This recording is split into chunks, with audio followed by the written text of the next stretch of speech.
Day Vázquez es la ex esposa de Nicolás Petro, el hijo del presidente Gustavo Petro, presidente de izquierda, presidente pues muy popular en Colombia, pero que tiene en su contra al Congreso colombiano y a muchos otros poderes fácticos. No la ha tenido fácil Gustavo Petro. ¿Pero por qué pasó todo esto? Breve contexto. Hace algunos meses, Day Vázquez declaró a medios de comunicación que su esposo, ya era ex esposo, pero su entonces esposo, o sea, el hijo de Petro, había recibido hasta 1,000 millones de pesos colombianos de parte de algunos empresarios e inclusive gente ligada al crimen organizado. Esto fue creciendo y estalló el fin de semana con la detención de la expareja y de la exesposa. Así que bueno, pues vamos a platicar un poquito al respecto de ese tema. ¿Por qué si recibieron dinero supuestamente para una campaña política? ¿Por qué si hay un discurso en contra de la corrupción? Pasan estas cosas en Colombia, pero pareciera que en México es imposible que algo así sucediera.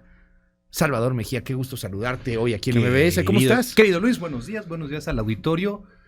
A ver, ¿por qué allá? ¿Qué le echan al agua en Colombia, Luis? ¿Qué le echan al agua en Colombia? No sé. No lo sé. Pero se come muy rico, eso que ni qué.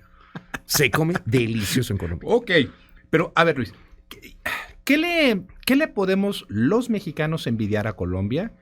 Bueno, muchas cosas, como no, pero entre ellas dos cuestiones. La primera es que lograron combatir a los cárteles, a los de la vieja guardia, ¿no? Cártel de Cali, el cártel de Medellín, el del Valle. Entendieron que después de un baño de sangre lo que se requería era inteligencia, era tener feeling para poder ir en contra de ellos. Y lo segundo que crearon fue un modelo de independencia de la Fiscalía General de la República colombiana, obviamente, para que no estuviera sujeta a las necesidades políticas del presidente en turno. Okay. Esas son, entre otras tantas, esas son las dos cuestiones que les tenemos que envidiar.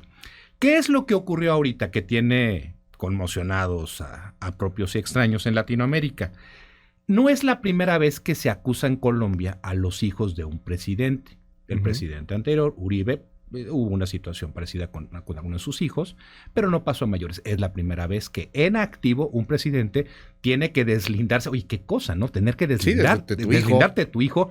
Como se lo he leído a muchos colegas colombianos, lo está entregando a las garras de la fiscalía, que la fiscalía fue colocada por su antecesor, y que son contrarios, son personajes con intereses totalmente diferentes. Lo está entregando a la fiscalía para que hagan con él, luego hablo de la esposa, que hagan con él lo que quieran. Y eso nos lleva a otro escenario muy padre.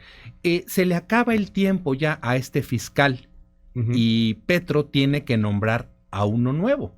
Entonces se está enfrentando a un señalamiento, una queja. Tienes un conflicto de intereses. En Colombia, los fiscales se abre un proceso, es un proceso totalmente abierto. Luis Cárdenas es presidente de Colombia y no, me la voy, ¿verdad? No. Sí, no. El presidente en turno en Colombia abre una convocatoria.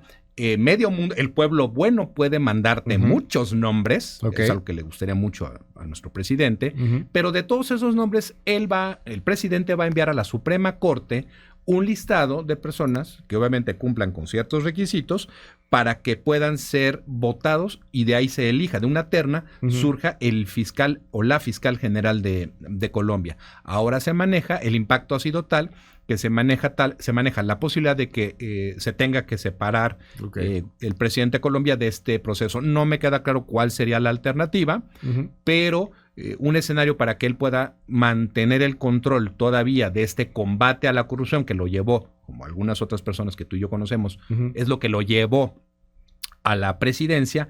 Él puede proponer de entre los candidatos que mágicamente le van a llegar a un abogado muy cercano a él que generó un acercamiento entre Petro y Álvaro Uribe, una persona vista por el gremio, por la sociedad, como un facilitador, una persona en la que se puede confiar. Ahí la podría llegar a salvar Petro. Pero esa es la historia de ellos. ¿Qué pasa con la esposa? ¿Por qué surge este desastre?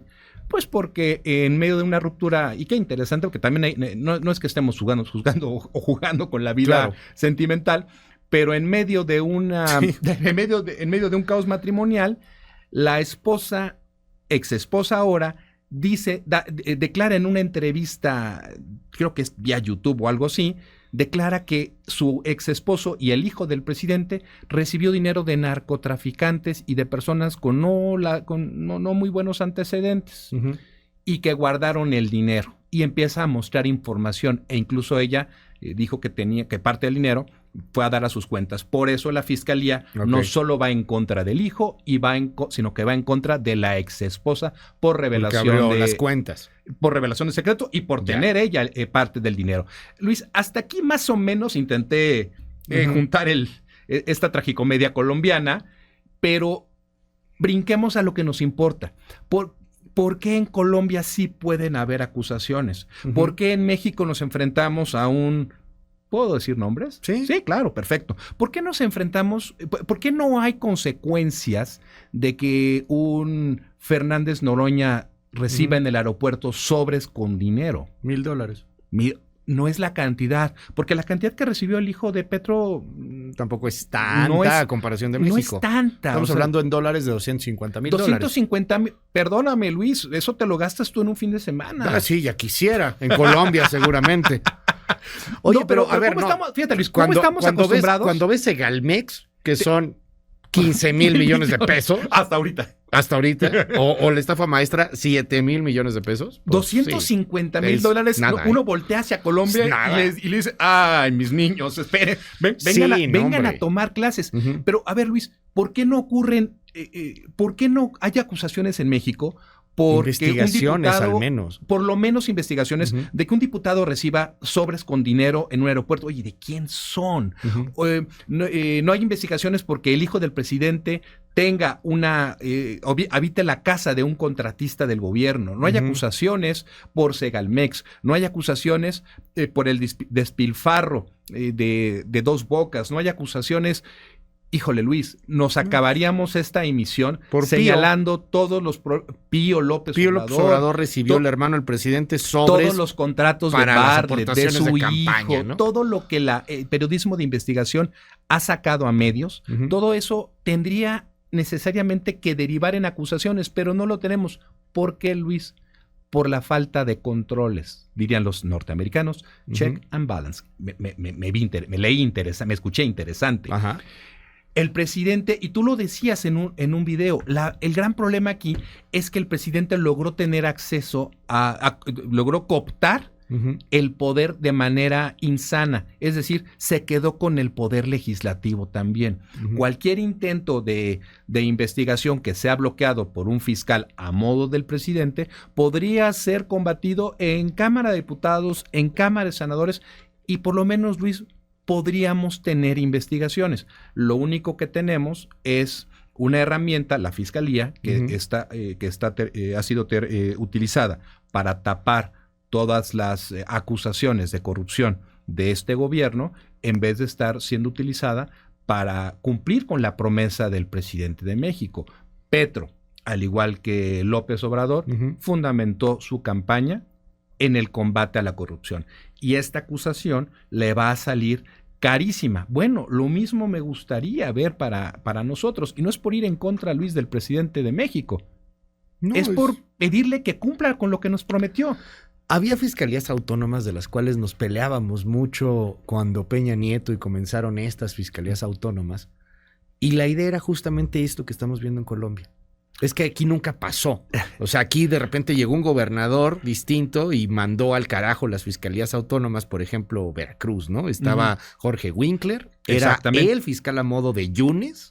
Porque era el fiscal a modo de Yunes. Porque así es. Sí, era o sea, su ni fiscal modo de a modo. Que tú pongas a tu rival. Y entonces llega Cuitláhuac y pues lo corre y pone un fiscal a modo, ¿no? Y así pasó en todos los estados de la República cuando inventaron esta tontería de las fiscalías autónomas. Digo tontería, pues porque fue eso. Porque en la práctica no pueden, no han logrado que se desarrollen correctamente. Sí, pero esa es la razón de una fiscalía autónoma. O sea que el fiscal, si va a meter a la cárcel a tu hijo porque hay una acusación contra tu hijo, lo haga. ¿Qué necesitamos, Luis? A ver, así de sencillo. Necesitamos sí o sí contar por lo menos con una fiscalía que no dependa del presidente o presidenta de México. Y vamos a hablar a futuro, ¿eh? Sí. Hablemos. Porque esto no es 4T o no 4T. El mundo es mucho más complejo, pues. Necesitamos que el presidenta o presidente de México trabaje con una fiscalía, que la persona titular de esa fiscalía no tenga ningún tipo de vínculo con él. No se trata de que esa persona tenga la obligación de ir a la par del programa de gobierno de ese presidente o presidenta. Se trata de tener a una persona que tenga la capacidad para lanzar por lo menos, Luis, una investigación en contra de las personas, por más cercanas que sean a ese gobierno, a ese presidente o presidenta, que inicie averiguaciones, que inicie investigaciones, y si hay delitos, que los persiga. Al final del día, tú, yo y todos los que nos escuchan lo vamos a agradecer, porque ahí es donde radica el verdadero combate a la corrupción. Si tú me dices que hay una investigación en contra, voy a hablar al azar, en contra de el sobrino de la próxima presidenta de México por un delito de defraudación fiscal, yo voy a decir que me parece excelente que se conduzcan las investigaciones, y si es inocente o culpable, que eso lo decida un juez. Pero lo que sí sé que no puedo tener, que no podemos seguir así trabajando así, es con una fiscalía que se encargue de hacerle el caldo gordo a un presidente. Me explico, de tapar por un lado acusaciones derivadas de periodismo de investigación, o por otro hacerle el juego a la propaganda política, como por ejemplo, no sé, se me ocurre exhibir cheques de supuestos acuerdos reparatorios que no tienen fondos. Sí, o meterte de pronto en investigaciones contra adversarios políticos. Por ejemplo, emitir un oficio a la Cámara de Diputados solicitando información del diputado de Movimiento Ciudadano. Yo sé que mucha gente va a reaccionar quizá de manera un tanto violenta, porque hoy andamos muy violentos, o hemos estado muy violentos, por desgracia. Pues sí, es que se está polarizando este asunto. Pero con una fiscalía autónoma de verdad, el presidente no creo que hubiera exhibido facturas de Xóchitl Gálvez o de Carlos Loret. No lo hubiera hecho. Porque sabes que ahí sí hay una bronca. Con fiscalías autónomas, de verdad, pues el presidente no diría: oye, no me vengan con que la ley es la ley. Este presidente, pero vendrá otro presidente que, si tiene el Congreso, pues va a poder hacer lo mismo, sea de la oposición, sea una Xóchitl Gálvez que llegue con el Congreso panista, priista, perredista, te cuenta, cosa que no creo que pase. Yo lo veo súper remoto. Pero si tienes este poder absoluto, pues claro que te pasas la ley por el arco del triunfo.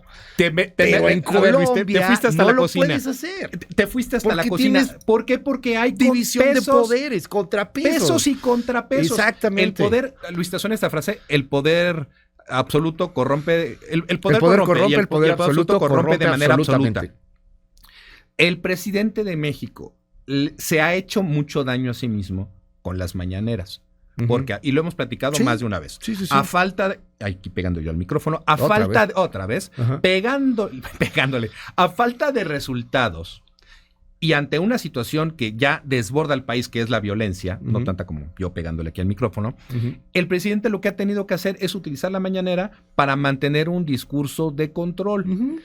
Y se ha metido en muchos problemas. Esta denuncia que presentó la senadora Xóchitl Gálvez, pero por supuesto que tiene esencia. Claro que el presidente viola la ley un día sí y dos seguidos también, al mostrar en la mañanera información que está protegida por el secreto bancario y fiscal de sus dicho por él, de sus adversarios. Si tuviéramos una fiscalía autónoma, verdaderamente autónoma, por lo menos habría una carpeta de investigación en contra de lo que ha dicho el presidente. Y sí, Luis, sí, el presidente podría ser objeto de una acusación formal con todo el procedimiento legislativo. Y ser súper francos también, porque, a ver, no es que el presidente haya llegado y tomado la fiscalía. Peña Nieto tenía la fiscalía para hacerle lo que se le pegara la gana. Todavía con el antiguo sistema. Y hizo como cualquier presidente, Luis. Como el tema de la Casa Blanca. Como fue Calderón, con una fiscalía que le permitió hacer todos los presidentes han tenido las fiscalías para hacer lo que se les pegue la gana. Que le permitió arraigar a una gran cantidad de alcaldes y que luego los tuvo que liberar. Sí, todos usan a la fiscalía para sus propios fines. Para taparse. ¿Qué necesitamos los mexicanos? Y para meterse contra el adversario. Para darle levantón a los de enfrente. Luis, ¿qué necesitamos? Una fiscalía que le responda a los mexicanos y no al presidente o presidenta. Y de verdad que si porque no quiero hablar tanto de nuestro actual presidente ni de los pasados, hablemos a futuro. Lo que necesitamos es auténticamente a una persona que ocupe la Fiscalía General de la República que no le tenga que agradecer al presidente por el nombramiento. Y para cerrar, hay que también recordar cómo hoy esta oposición que pide una división y contrapeso de poderes, en algún momento también dijo que por culpa de esos contrapesos no se podía avanzar. Y ese fue Fox, y ese fue Calderón. También lo dijeron. También decían, no podemos avanzar porque vean, ahí están estos diputadetes del PRD, vote por el PAN, métele, quítale el freno al cambio, decía Fox. O sea, pues también por eso nadie les cree. A ver, Luis, por si ustedes no lo saben, hace algún tiempo, durante la elección pasada, Luis escribió, no te estoy hablando a ti, lo estoy hablando a la audiencia.